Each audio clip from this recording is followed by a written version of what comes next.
I'm really excited about this one today, stick around.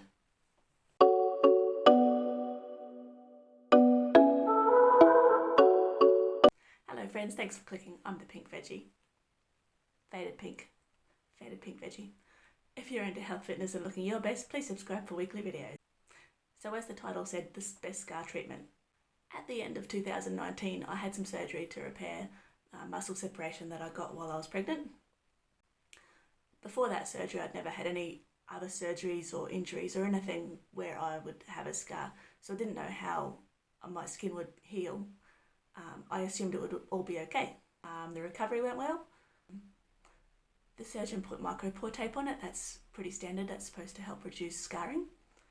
The surgery went great. The incision looked great. There was a couple of little hiccups, but all in all, the recovery was going really well. And then the incision started to get redder. And I have read that because your body heals from the inside out, that's the last stage of healing. It just shows that the blood supply is returning back into your skin, into the top layer of your skin.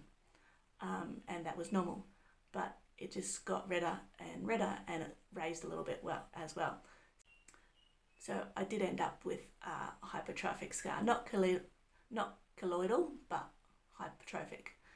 So a little raised and red, and it just wasn't fading at all like a regular scar.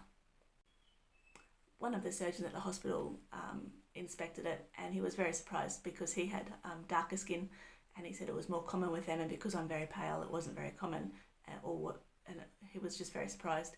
He wrote me a script for steroid injections, which is supposed to be really good for raised scars. But by that time, it was 2020 and in the middle of the COVID schmozzle. The script that he wrote me, that particular thing, wasn't available in Australia at all and wasn't expected to be available for months and months. So I just said, don't worry about it. I did try silicone tape. You buy that in a roll. You can wash it and reuse it heaps and heaps of times. It lasts forever, a bit like chicken fillets. You just wash it and stick it back on. It's about this thick. You stick it over the scar. So that lasted for ages, but when I was finally finished the roll of silicone tape, that had made no difference to the scar. I bought a tube of silicone scar cream, Dermascar. I went through 1 or 2 tubes of that, and that made no difference as well.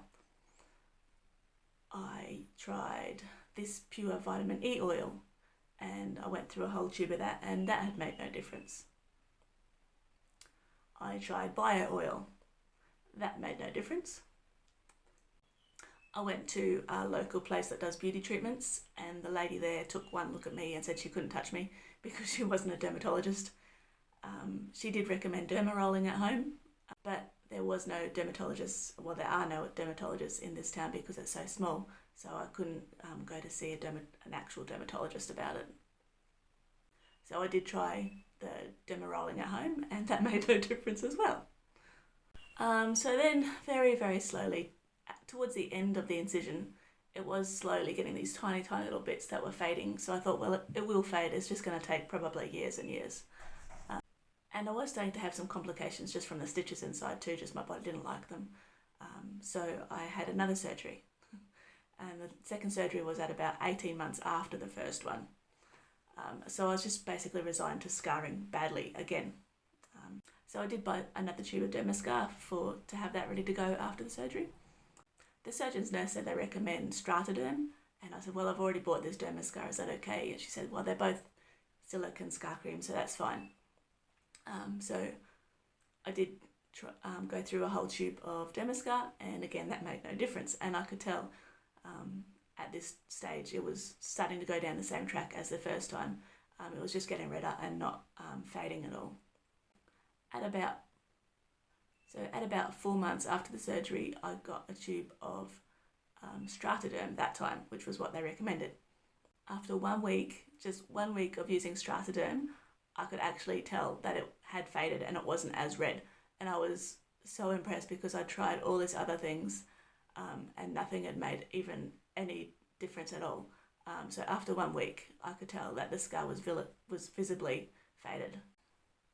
So you only use a tiny, tiny bit. If you use too much, it won't really dry, it just stays tacky. So less is more with this product.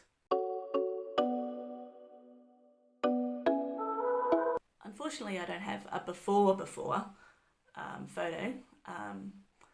So I'll put in my before here. So in this before, I had been using Strataderm for 1 month.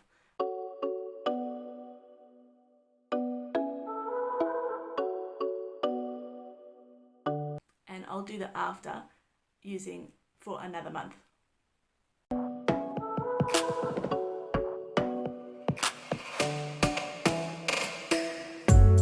So I'll put the before and after videos in. In my last review, you couldn't see any difference in the photos, but you could in real life. It was only very slight. So hopefully in these videos you can see a difference. If you can't, once I've done the editing, I will say it has faded even further. I'll put a link to this in my description. You can get it all over the place. I got this at Chemist Warehouse. You can get it on eBay, Amazon, I guess. It's pretty easily available. There are a lot of women who are contemplating this surgery, so if anyone has any questions, I'm happy to do a video about that. What it was, the process was like, what the recovery was like, what to expect. I'm a pretty open person. If anybody wants to know, just put in the comments. So that is my review for this week. This has been the best scar treatment for me. I've had 2 surgeries. I've tried silicone tape, I've tried a different silicone gel, I've tried vitamin E, bio oil, derma rolling, normal massage with, I think it was coconut oil and essential lavender oil. And this has been the only thing that's made a difference. If you found this video useful, please give it a like and subscribe, and I'll see you next week. So now I've got to go do my scarf for the morning. I couldn't do it before to make it shiny for the video. Bye bye.